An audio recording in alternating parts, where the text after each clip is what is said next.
Assalamualaikum warahmatullahi wabarakatuh. Marilah kita awali belajar hari ini dengan berdoa dulu. Kalau sudah, jangan lupa klik tombol like, subscribe, dan komen. Kali ini kita belajar tema 8, subtema 2, pembelajaran 2.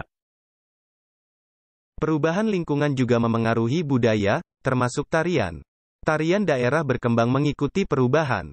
Namun, perkembangan itu juga masih mengikuti aturan dasar tari, termasuk pola lantai. Apa yang dimaksud pola lantai? Yuk, simak bacaan berikut ini. Ayo membaca, halaman 61. Pola lantai gerak tari. Pada saat menari, penari kadang bergerak ke kiri, ke kanan, maju, mundur, atau bergerak membentuk lingkaran. Jika digambarkan, seolah-olah ada satu garis imajiner yang dilalui penari selama menyajikan satu tarian. Garis imajiner juga dapat digambarkan dengan melihat formasi para penari dalam memperagakan tarian. Para penari dapat membentuk formasi garis lurus, lengkung, segitiga, atau lingkaran. Bentuk formasi garis dapat berubah-ubah selama penari menampilkan sebuah tarian. Garis imajiner yang dilalui oleh penari saat melakukan gerak tari disebut pola lantai. Pola lantai merupakan garis imajiner yang dibuat oleh formasi penari kelompok. Secara umum, pola lantai berupa garis lurus atau garis lengkung. Bentuk pola garis lurus dapat dikembangkan menjadi berbagai pola lantai, di antaranya horizontal, diagonal, garis lurus ke depan, zigzag, segitiga, segi empat, dan segi lima. Bentuk pola garis lengkung dapat dikembangkan menjadi berbagai pola lantai, di antaranya lingkaran, angka 8, garis lengkung ke depan, dan garis lengkung ke belakang. Perhatikan gambar-gambar berikut. Pada gambar pertama, penari bergerak melalui garis lurus ke depan. Gambar berikutnya, penari bergerak melalui garis diagonal.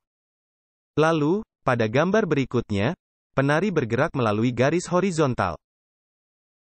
Berikutnya, gambar menunjukkan penari bergerak melalui garis diagonal. Selanjutnya, penari bergerak melalui garis lurus ke depan. Dan, kemudian, di gambar berikutnya, penari bergerak melalui garis lingkaran.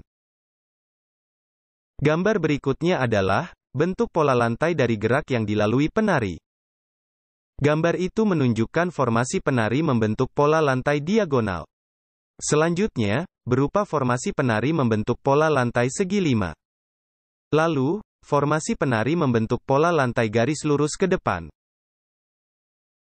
Formasi berikutnya adalah penari membentuk pola lantai zigzag. Kemudian, formasi penari membentuk pola lantai lingkaran.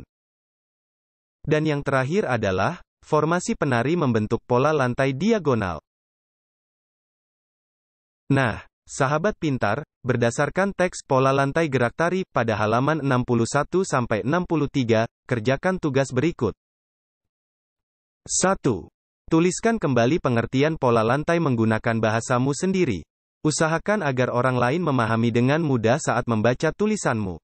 Gunakan kosakata baku. Jawabnya, pola lantai adalah garis imajiner atau garis khayal yang dibuat oleh formasi penari kelompok. 2. Gambarlah pola lantai yang terlihat dari gambar dua tarian pada teks tersebut.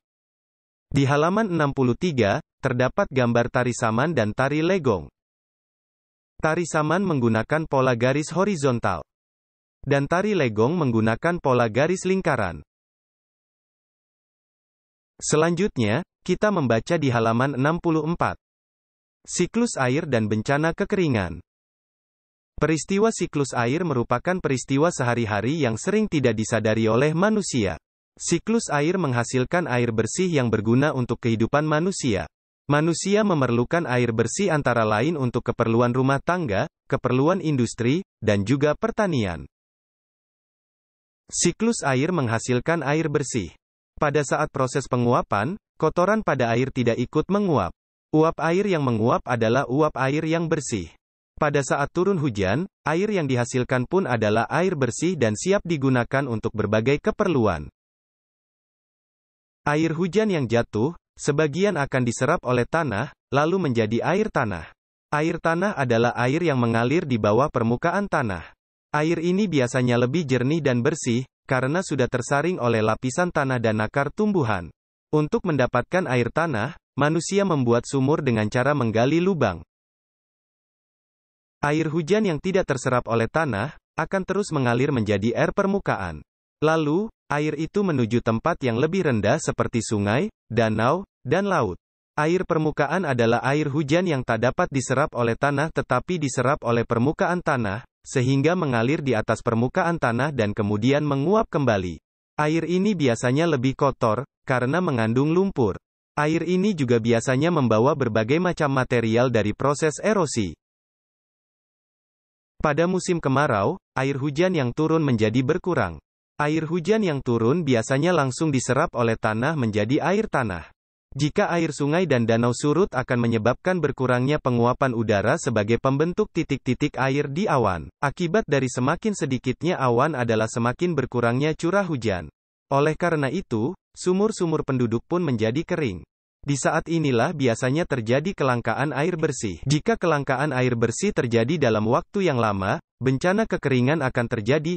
Mari kita biasakan penggunaan air dalam kehidupan sehari-hari.